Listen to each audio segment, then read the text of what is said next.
Hello friends, அஸ்ஸலாமு அலைக்கும். Welcome to Nisha's kitchen Tamil.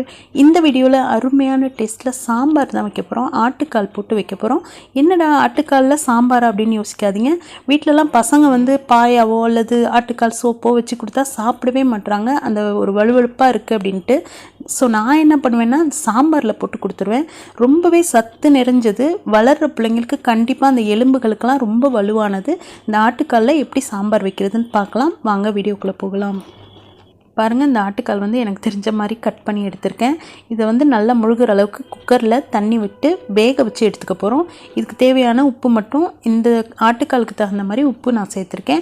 1 teaspoon மஞ்சள்தூள் சேர்த்துட்டு இதை நல்லா கலந்து கொடுத்துட்டு குக்கரில் வெயிட் போட்டு இதை ஒரு 10 நிமிஷம் ஹை ஃப்ளேமில் வச்சு நல்லா ஒரு 3 விசில் 4 விசில் விட்டுடலாம்.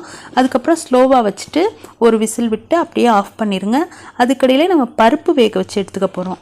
யூஸ்வலாக நம்ம பருப்பு எப்பவும் போல் தான் வேக வச்சு எடுத்துக்கணும். பூண்டு நல்லா ஒரு கைப்பிடி பூண்டு சேர்த்துக்கோங்க.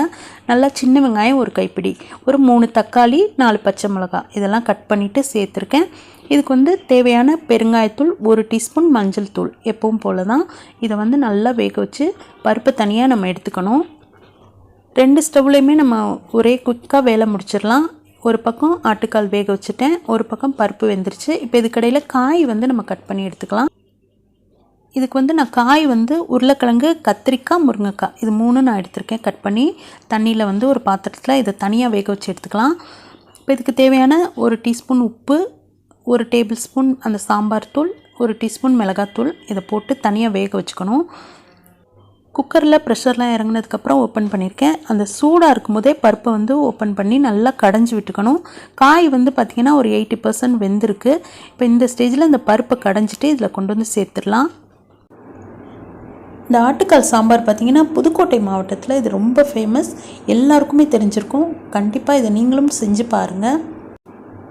இந்த பருப்பு நல்லா கடைஞ்ச பருப்பை இதில் கொண்டு சேர்த்தாச்சு. இப்போ காய்கறியும் பருப்பும் நல்லா சேர்ந்து நல்லா வேகட்டும். ஒரு கொதி வரும்போது அடுத்ததாக நம்ம ஆட்டுக்கால் சேர்த்துக்கலாம். ஆட்டுக்கால் பாருங்கள் நல்லா வெந்திருக்கு. இதில் உப்பு மஞ்சத்தூள் மட்டும் நம்ம போட்டு சேர்த்து வேக விட்டுருக்கோம். நல்லா வெந்திருக்கு. ஒரு 90% வெந்துருச்சு. இப்போ இந்த காய் பருப்பு எல்லாம் சேர்ந்து வெந்துகிட்டு இருக்கும்போது நம்ம இதை கொண்டு போய் அதில் சேர்த்துடலாம். இந்த ஆட்டுக்காலோட டேஸ்ட்டு பாருங்கள், இந்த பசங்களுக்கெல்லாம் பிடிக்கவே மாட்டேங்குதுங்க, ஏன்னே தெரியல. ஸோ நான் என்ன பண்ணுவேன்னா இந்த மாதிரி குழம்புல போட்டு கொடுத்துருவேன். நல்லா விரும்பி சாப்பிடுவாங்க. அந்த காலை எடுத்து சாப்பிட்றாட்டியும் அந்த சூப்பு அதில் இருக்குது பார்த்திங்களா, அது ரொம்ப உடம்புக்கு நல்லது. இதில் ஒரு நெல்லிக்காய் சைஸில் புளி நல்லா கரைச்சிட்டு இதில் சேர்த்துருக்கேன். இப்போ இந்த மாதிரி பண்ணி கொடுக்கும்போது பிள்ளைங்க விரும்பி சாப்பிடுவாங்க. அவங்களுக்கு தேவையான சத்தும் கிடைக்கும்.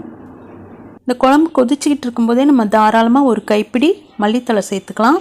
இப்போ அடுத்ததாக நான் தாளிக்கிறதுக்கு பார்த்திங்கன்னா 1 டீஸ்பூன் கடுகு, உளுந்து, ஜீரகம், வெந்தயம் எல்லாமே போட்டு கலந்து நான் தாளிக்கிறதுக்கு போட்டிருக்கேன். நல்ல ஒரு பெரிய சைஸ் வெங்காயம் நல்ல பொடியாக கட் பண்ணிவிட்டு இதில் போட்டிருக்கேன்.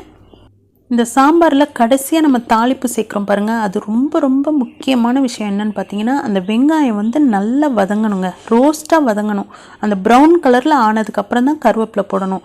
அப்போ நம்ம தெருவே மணக்கிற அளவுக்கு இருக்கும் அந்த வாசனை. சாம்பாரோட தாளிப்பு இந்த மாதிரி தான் இருக்கணும். நல்லா ரோஸ்ட் ஆகிட்டு வெங்காயம் நல்லா ரோஸ்ட் ஆனதுக்கப்புறம் இந்த மாதிரி தாளித்து கொட்டும்போது அந்த வாசனை பார்த்திங்கன்னா கடைசி சொட்டு இருக்கிற வரைக்கும் அந்த வாசனை இருக்கும், மணமும் இருக்கும், ருசியும் அப்படியே இருக்கும். ட்ரை பண்ணி பாருங்கள். ரொம்பவே சத்து நிறைஞ்ச ஆட்டுக்கால் சாம்பார் கண்டிப்பாக அதை நீங்கள் செஞ்சு பாருங்கள். செஞ்சு பார்த்துட்டு எப்படி வந்துச்சுன்னு எனக்கு கமெண்ட்டில் சொல்லுங்கள். மறக்காமல் நம்ம சேனலுக்கு சப்ஸ்கிரைப் பண்ணிவிட்டு ஃபாலோ பண்ணிக்கோங்க. லைக் அண்ட் ஷேர் பண்ண மறக்காதீங்க. இவ்வளோ நேரம் இந்த வீடியோ பார்த்ததுக்கு நன்றி. தேங்க்யூ.